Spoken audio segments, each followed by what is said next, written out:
এবং 15 বছর ধরে চলছে কক্সবাজার বিমানবন্দরের উন্নয়ন কাজ, ব্যয় ছাড়িয়েছে 2000 কোটি টাকা। অর্থের অপচয় বলছেন বিশেষজ্ঞ। দ্রুত কাজ শেষ করতে চায় সিভিল এভিয়েশন।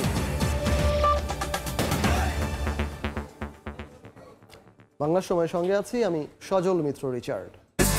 অন্তর্বর্তী সরকার পুলিশকে রাজনৈতিক প্রভাব মুক্ত করে একটি নিরপেক্ষ সংস্থায় উন্নীত করতে কাজ করে যাচ্ছে বলে জানিয়েছেন পুলিশ মহাপরিদর্শক বাহারুল আলম। সকালে রাজশাহীর সারদা পুলিশ একাডেমিতে 40তম সাব ইন্সপেক্টর ব্যাচের সমাপনী কুচকাওয়াজে প্রধান অতিথির বক্তব্যে তিনি এসব কথা জানান।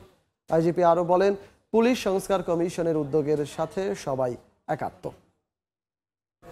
পুলিশকে রাজনৈতিক প্রভাব মুক্ত করে একটি দল নিরপেক্ষ সংস্থায় রূপান্তরে সরকারের এই মহতী উদ্যোগের সাথে আমরা সবাই একাত্ম। পুলিশের মনোবল পুনরুদ্ধার করে অপরাধ ও আইন শৃঙ্খলা পরিস্থিতির উন্নয়নেও আমরা কাজ করে যাচ্ছি।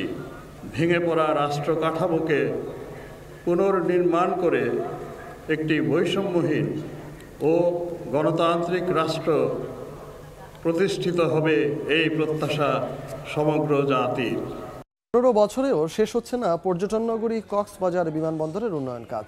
উল্টো প্রকল্পের মেয়াদ 6 দফা বেড়ে ব্যয় ছাড়িয়েছে 2000 কোটি টাকা। আন্তর্জাতিক মানে উন্নীত করার লক্ষ্যে দ্রুত কাজ শেষ করতে চায় সিভিল এভিয়েশন। অবশ্য চলমান প্রকল্পকে অর্থের অপচয় হিসেবে দেখছেন বিশেষজ্ঞরা। শুধু বিমানবন্দর নয়, বরং পর্যটক আকর্ষণে চিত্ত বিনোদনের সুযোগ বাড়ানোর পরামর্শ খাত সংশ্লিষ্টদের। কাজল আব্দুল্লাহর রিপোর্ট। সাগরের জলরাশি ছুঁয়ে ওঠানামা করবে প্রতিটি উড়োজাহাজ। যাত্রী বা পর্যটকদের মন জুড়ে থাকবে প্রশান্তির এক অনুভূতি, যার আকর্ষণে বাড়বে দেশি বিদেশি পর্যটকের সংখ্যা। প্রকৃতির এই উচ্ছ্বসিত হাতছানিতে নির্ভর করেই 2009 থেকে 2013 মেয়াদে উন্নয়নের কাজ শুরু হয় কক্সবাজার বিমানবন্দরের। এরপর 2015 সালে যোগ হয় আন্তর্জাতিক মানে উন্নীত করার নতুন ধাপ। গত 15 বছরে প্রকল্পের মেয়াদ 6 দফা বেড়ে 2024 সালেও হয়নি শেষ। এতে প্রকল্প ব্যয় 302 কোটি থেকে বৃদ্ধি পেয়ে দাঁড়িয়েছে 2015 কোটি টাকায়। বিগত সরকারের সময় নানা টালবাহানায় কাজ শেষ না হলেও বেসরকারি বিমান চলাচল কর্তৃপক্ষের বর্তমান চেয়ারম্যান বলছেন, চলমান রয়েছে বিমানবন্দরটির উন্নয়ন কাজ। আমাদের যে জমি জমাগুলো যেগুলো আমাদের আছে সেগুলো নিয়ে আমরা মাস্টার প্ল্যান জায়গায় গেলে কক্সবাজারকে আমরা অত্যাধুনিক আন্তর্জাতিক মানের বিমানবন্দর করলে আমাদের যে ইকো ট্যুরিজম, অন্যান্য ট্যুরিজমটা অনেক অংশ বৃদ্ধি পাবে।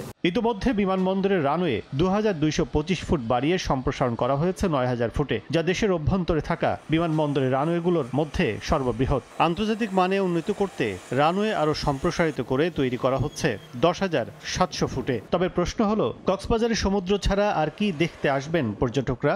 লাস্ট কাপল অফ ইয়ার্স আপনি দেখেন যে প্রচুর হোটেল হয়েছে, অনেক 5 স্টার হোটেল হয়েছে, কিন্তু ইনফ্রাস্ট্রাকচার, ট্যুরিজমের যে ইনফ্রাস্ট্রাকচার থাকে সেই জায়গাটা আসলে আমরা বলবো আপ টু দ্য মার্ক না।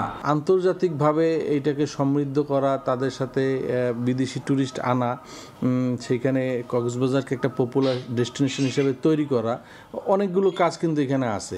এদিকে চট্টগ্রাম শাহ আমানত বিমানবন্দর থেকে কক্সবাজার বিমানবন্দরের দূরত্ব 140 কিলোমিটার। সেক্ষেত্রে স্বল্প দূরত্বে আরেকটি আন্তর্জাতিক মানের বিমানবন্দর কতটা লাভজনক হবে তা নিয়ে সন্দিহান বিশেষজ্ঞরা। গুরুত্বের দিক থেকে, জনসংখ্যার দিক থেকে চিটাগাং ডেফিনেটলি কক্সবাজার থেকে অনেক বেশি ডেন্সলি পপুলেটেড, ঢাকার পরেই চিটাগাং, এবং চিটাগাংয়ের একটা বড় সংখ্যক লোকজন কিন্তু বিদেশে বসবাস করে, মধ্যপ্রাচ্যের বিভিন্ন দেশে থাকে।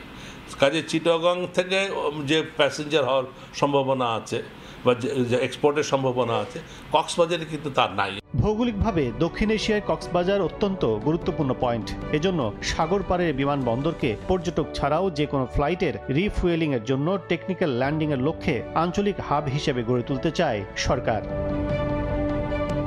কাজল আব্দুল্লাহ, সময় সংবাদ, ঢাকা। স্টিলটেক মানে গুণগত মানের নিশ্চয়তা। It's all about stainless style.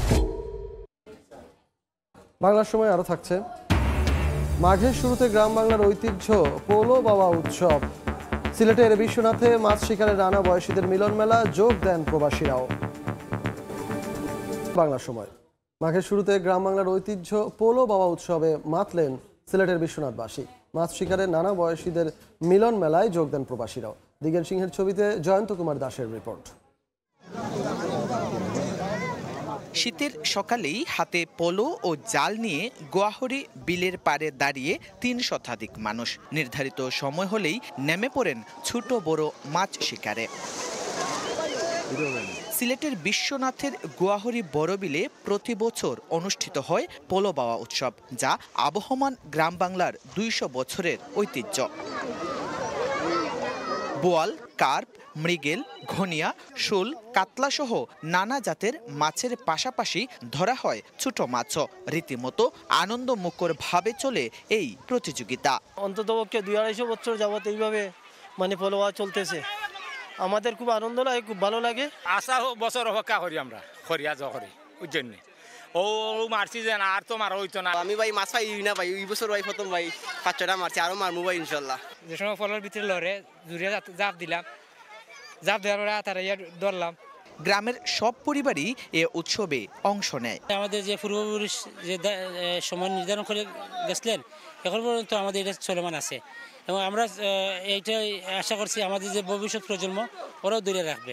প্রবাসী অধ্যুষিত এলাকায় এই উৎসবে বিভিন্ন দেশ থেকেও প্রবাসীরা এসে যোগ দিয়েছেন। উপভোগের পাশাপাশি করেছেন মাছ শিকার। গ্রাম বাংলার এই ঐতিহ্য নতুন প্রজন্মের কাছে পৌঁছে দিতে বছরের পর বছর আয়োজন করা হবে এই পোলো বাওয়া উৎসব বলে জানিয়েছেন আয়োজকরা। প্রায় ২০০ বছর থেকে চলে আসা এই গ্রাম বাংলার ঐতিহ্য পোলো বাওয়া উৎসবের জন্য সারা বছর অপেক্ষা করে গোয়াহরি গ্রামের মানুষজন। এই গ্রাম বাংলার ঐতিহ্য টিকিয়ে রাখার আহ্বান সচেতন সমাজের। জয়ন্ত কুমার দাস, সময় সংবাদ, বিশ্বনাথ, সিলেট।